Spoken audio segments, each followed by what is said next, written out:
મિત્રો, આ છે ભારતીય જનતા પાર્ટીના હરણફાળે દોડતું વિકાસ. વડોદરા શહેરમાં ઠેર ઠેર નહીં પરંતુ સમગ્ર શહેરમાં ખાડાઓ ખોદી નાખ્યા છે. કોઈ પ્રકારની કોઈ બેરિકેડ નથી, કોઈ પ્રકારનું કોઈ સાઇનેજ નથી અને નિઝામપુરા બસ ડેપો તરફ જતી આ બસ ખાડામાં ખપતી છે.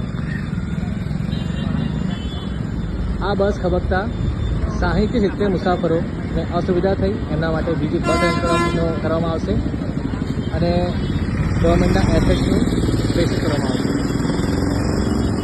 આ તંત્રની પોલ પટ્ટી છે, આ તંત્રનું કામકાજ છે અને આ મેનેજમેન્ટ છે. મિત્રો, આ છે ભારતીય જનતા પાર્ટીનો હરણફાળે દોડતો વિકાસ. આખું વડોદરા ખોદી નાખ્યું છે અને તંત્ર પાસે આટલી સુવિધાઓ નથી કે જો ખોદકામ કરતા હોય તો એને બેરિકેડ કાં તો કોઈ સાઇનેજ લગાવવામાં આવે.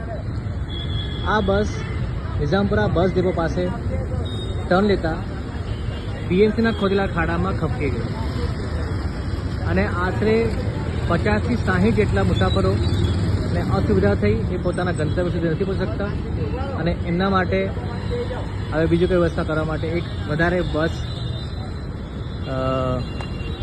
અરેન્જ કરવી પડે એમ થયું છે.